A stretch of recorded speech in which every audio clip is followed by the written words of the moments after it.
Which one? Inter is between. Is intra outside? Intra is inside. Sorry. Some of you are good at interpersonal skills. Interpersonal, between people. Interpersonal, between people. If you are good at intrapersonal, you know yourself. It's within yourself, okay? So between, intra is inside. So intra is covalent or ionic bonds.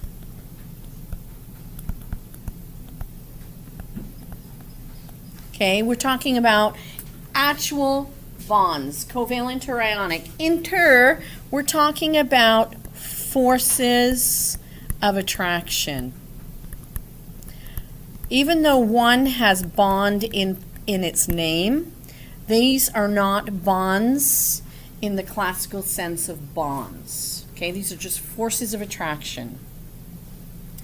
So intermolecular forces occur between covalent molecules.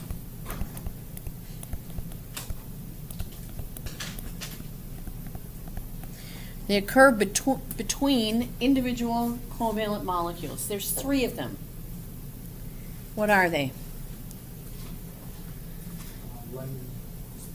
London dispersion, dipole or dip, and hydrogen bonding. Hydrogen bonding is not an actual bond, it's a force of attraction. So you've got 3 of them.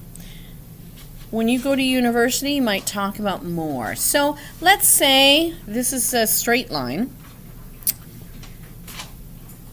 And we'll say it goes from 0 to 100. Over here, at this end, is a covalent bond.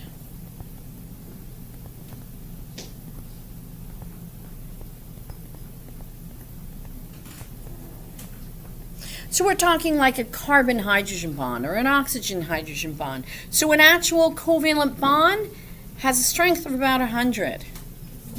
Way down here at 10, you have a hydrogen bond.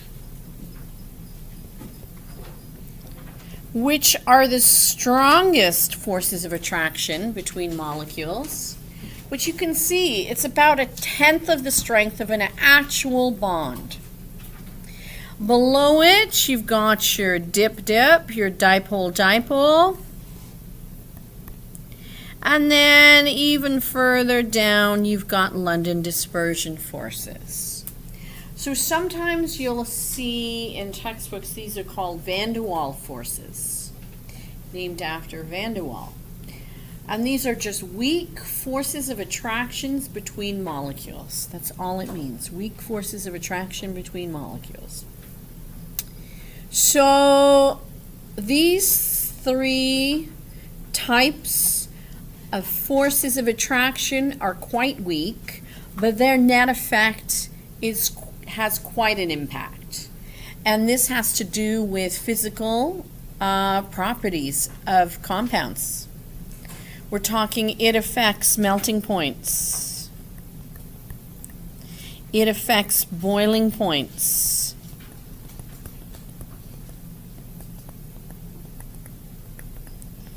It affects solubility in water. So although they may be weak, their impact is great. Okay, their impact is great.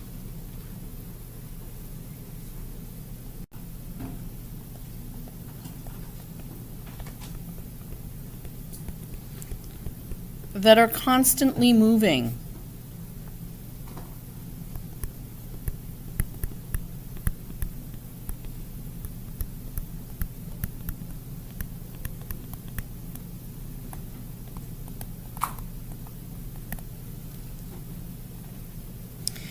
So there's three types of moving. Kinetic means movement, okay? Kinetic means movement. So you've got vibrational movement, vibrational, rotational, and translational.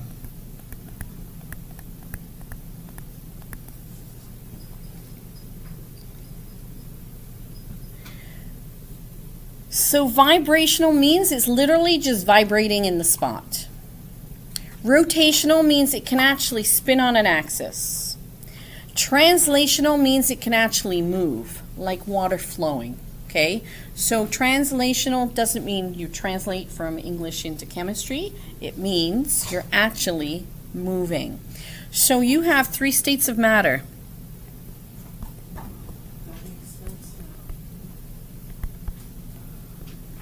Three states of matter.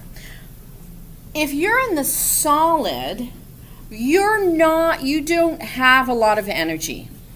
So mostly you have vibrational because you have low energy. Liquid, you've got a bit more energy. So you might have vibrational, rotational, and some translational. You've got higher energy. You definitely have all three if you are a gas. Okay? That's a V, an R, and a T. Vibrational, rotational, translational. So you get a little bit of translational as a liquid, you get a lot if you're a gas. So a gas will fill its container. A liquid will not. Right? A liquid is bound by the container that it's in. If I heated this and it became a vapor, it would fill the entire container. So you will spread out as far as you can. So this is related to intermolecular forces because the stronger the forces you have, the more energy you need to put in to overcome the forces of attraction. Because what's holding a solid is its forces of attraction. What's holding a liquid as a liquid? Forces of attraction. If you can overcome those forces of attraction, you can make it change state. So forces of attraction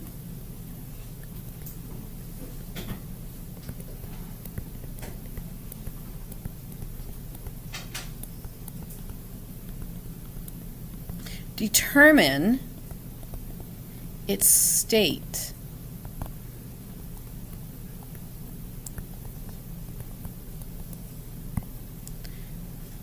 The stronger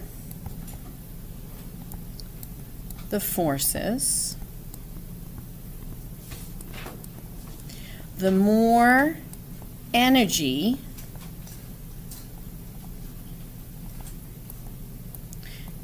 you have to add to disturb them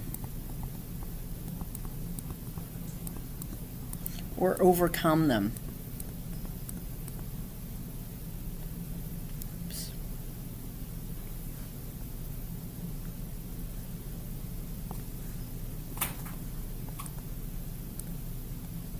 All covalent molecules have London dispersion forces. This, because the OH bond is 1.4, has dipole-dipole. And it also has an OH bond, so it has hydrogen bonding. When we do hydrogen bonding, we can show it, but we show it as like a dashed line.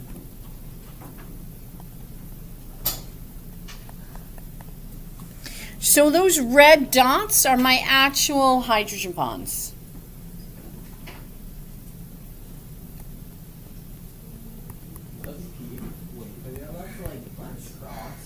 Well, basically, they don't so much crisscross as they're attracted to their nearest neighbor. It would have been better to do...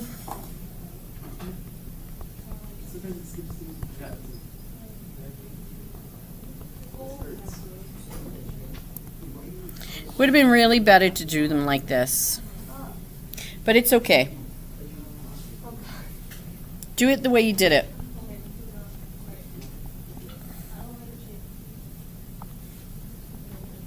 Okay. So basically, when water forms ice, it forms a hexagonal structure. So it's got 6 water molecules in it. Figure 7 on page 87 shows it better than I can draw it. And basically, there's not a lot of energy at 0 degrees Celsius, right? If you've got ice, it's 0 degrees Celsius or lower. So you don't have a lot of energy. As you warm it up, we are disturbing these forces of attraction. Okay? We're disturbing these forces of attraction. We are not doing anything with the OH covalent bond. So what you end up with is a bunch of H2O. There's a little bit of interaction between them, but they're further apart. They no longer have this shape. You notice didn't do anything to the H's and the O's, right, within a molecule. Didn't do anything to these. If you heat it up even further, well, then you don't have any of these attractive forces pretty much. They're just dispersed all over the place. You ready? If this board is my room and I have those 6 water molecules that were tight in a hexagon shape, and now the temperature's over 100 degrees Celsius, I've overcome all those forces of attraction. They're vibrating, they're rotational, they're rotating, they're translational, they're moving. They're just basically all over the place. There's no set structure now, but I have not done anything to the OH covalent bond. Okay? Not done anything to my OH covalent bond. So please don't tell me that I broke apart water. I have not decomposed water. I have not broken apart water. What I have done is overcome the forces of attraction.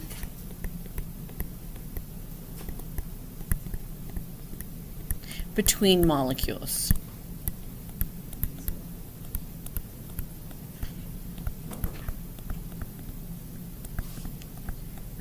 The stronger the forces of attraction, the more energy you have to add to overcome these forces. So let's take carbon dioxide. Carbon dioxide. It boils or sublimes at negative 78 degrees Celsius. Water boils at 100 degrees Celsius. You've got a difference of 178 degrees. One of them's got a lot weaker forces of attraction. Which one? Carbon dioxide. What forces of attraction are between the molecules in CO2? There's only one. London dispersion forces. London dispersion forces. You're not going to have dipole-dipole unless you've got a net dipole. Okay? We're going to go with that. You might learn a little differently when you get to university, but that's 2 years from now. You won't even remember. So, what you are going to believe right now, you've got 3 possibilities. London dispersion, dipole-dipole, hydrogen bonding. In order to have hydrogen bonding, you have to have what? Either nitrogen, oxygen, or chlorine. So to be able to hydrogen bond between molecules, you must contain within your molecule an OH, an N,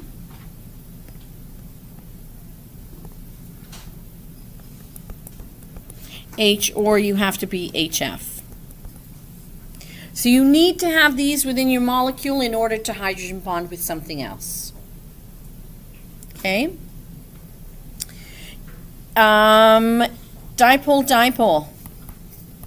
Dip-dip or di-di. You must have a net dipole. Meaning you are a polar molecule.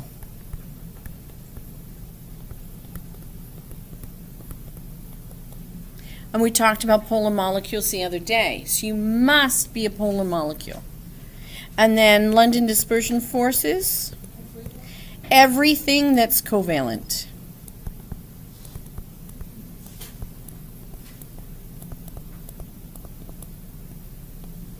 Everything that's covalent. Okay, O2 has London.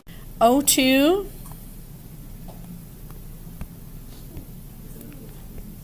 has London dispersion forces. So does Br2. Anything else?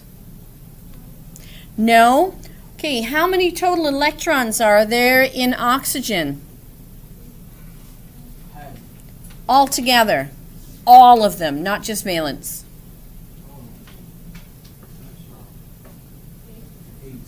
0.2, 16. How many are there in bromine, Br2? Is there a trick for doing this? Well, there's 2 bromines, so you're taking 2 times the atomic number. That's it. Yeah. Okay, so who's got the most electrons? Bromine. It also has the same number of protons, right? Protons and electrons. So who's got the strongest London dispersion force? So this has a stronger London dispersion force. This has a weaker London dispersion force. So which one should turn from a liquid to a gas first? O2 should turn from a liquid to a gas at a lower temperature than bromine. What state is O2 at room temperature? What state is Br2? It's a liquid. There you go.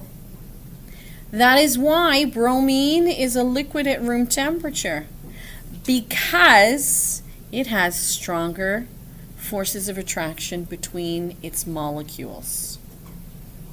Okay, it's got stronger London dispersion forces.